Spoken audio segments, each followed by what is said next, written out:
Un'altra amichevole, sempre Milan.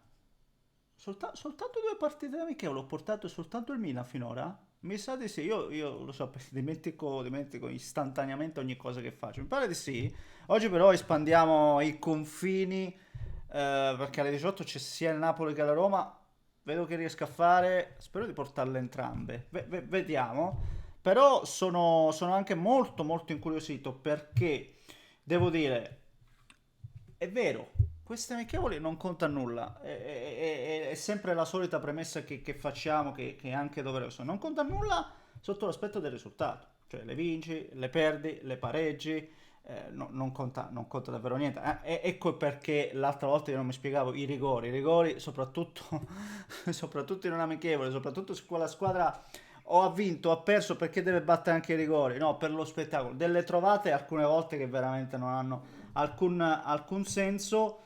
Oggi forse non li hanno fatti, tra l'altro. Boh, io non li ho visti. Ecco, mettiamola così. E dicevo, scusate perché sto divagando e non bisogna divagare. Non conta niente se parliamo di risultato, però ci danno degli spunti, ci danno degli indizi. Cioè, questo 3-5-2 provato da Allegri, o alcune scelte individuali, la composizione di alcune idee tattiche. No, queste rimangono, eh. Non è che Allegri butta lì un modulo, butta la squadra così a zonzo, tanto per. No, il Leao lasciato lì, no, libero di orbitare, mettiamola così, cioè, è un qualcosa che secondo me, quando ne avrà l'occasione, riproporrà anche in campionato. Ecco. Poi non sto dicendo che questo sarà l'unico modo, l'unico assetto, ed è questo già il Milan di Allegri che vedremo durante la stagione. Però alcune linee guida oggi ci vengono date e quello che ho visto oggi secondo me comunque è un qualcosa che risponde anche positivamente in campo, perché il Milan ce l'ha nelle corde la ripartenza fulminea e oggi l'ha messo in mostra contro un Liverpool che poi pieno di esperimenti anche loro, tutto quello che vi pare, però abbiamo visto delle ripartenze fulminee sempre pericolose da parte dei rossoneri. Adesso ovviamente ne riparliamo e come se lo facciamo prima come al solito un paio di robette veloci, facili, easy. Vi invito a lasciare il solito pollicione verso l'alto per sfamare, no? Quel dannatissimo algoritmo. Se volete potete dare anche hype. Vi invito ovviamente ad iscrivervi al canale o seguire la pagina Facebook per rimanere connessi perché poi, come vi dicevo prima, no? Ci saranno altre amichevoli e cerchiamo un po' adesso di andare un po' a sbirciare, no? Proprio per il motivo già elencato. Per cui se volete, din don, attivate la campanella. Grazie ragazzi, siamo quasi a 232.000 su YouTube, non ricordo, 130-140.000 su Facebook.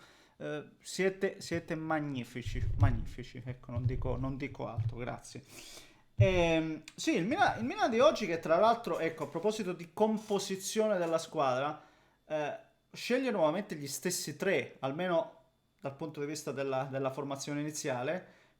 Tomori Pavlovic si affida a quei tre. Secondo me la difesa, questo blocco basso, ribadisco, risponde molto bene. E quindi io non lo so, molto probabilmente in campionato giocherà spesso e volentieri anche col 4-3-3, mi immagino e suppongo, ma questo 3-5-2 secondo me lo vedremo più di quanto magari qualcuno si potesse attendere. Io la percepisco così, anche l'acquisto dello stesso Estupignon sulla sinistra che può fare tutta la fascia, sulla destra per esempio per me è un giocatore perfetto per il ruolo, no? Per caratteristiche, ed è Salemakers, secondo me è spettacolare, no? Se gli dai tutta quella fascia, anche perché sia in fase di possesso che senza è assolutamente capace, un giocatore che tra la prima e oggi mi ha stupito forse in più, soprattutto anche per la tenuta fisica e su questo ecco, è sempre stato un po' il suo tallone d'Achille. Parlo di Loftus-Cheek, che se sta bene è veramente può essere l'uomo di Allegri in mezzo al campo.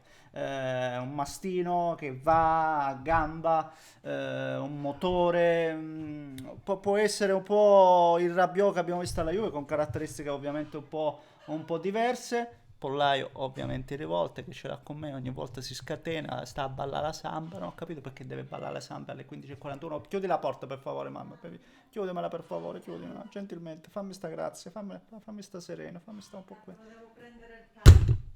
Il pane. Allora, e dicevo non fa casino però, non fa casino. Dicevo sostanzialmente questo. Abbiamo visto Ricci in mediana, ma inutile dirlo, è inutile negarlo, davvero quello che sembra trovare maggiore giovamento è proprio Leao. Cioè Leao al netto del gol, delle ripartenze, gol e poi subito assist anche nel secondo tempo, ma è un giocatore libero, no? Un giocatore che poi è sgravato anche dalla fase difensiva e proprio per questo motivo questo modo lo metterebbe nelle condizioni di poter esprimersi ancora di più al meglio. Mi è piaciuto tanto, calcisticamente parlando, il terzo gol. Il terzo gol è proprio quello di una squadra che sembra già avere un po' delle codifiche, perché rubi palla velocemente da una ripartenza fulminea e anche con qualità, tre passaggi, arrivi in porta e Okafor la chiude così bene. Veramente un gol ben fatto e pensato molto bene e attuato, messo in pratica ancora meglio, perché poi tecnicamente devi far combaciare assolutamente tutto, è ovvio.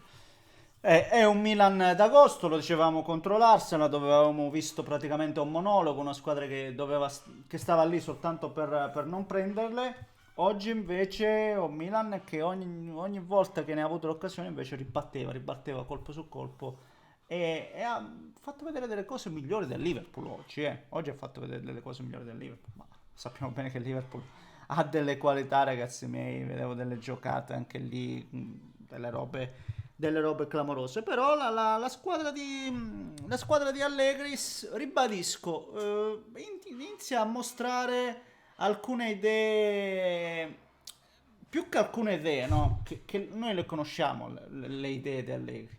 Cioè, non troveremo un Allegri, lo dicevo e lo ribadisco, non troveremo un Allegri diverso. Adesso è un Allegri che gli viene in testa di fare il tiki-taka, di dominare sul possesso. Non troveremo un Allegri, non prendiamoci in giro.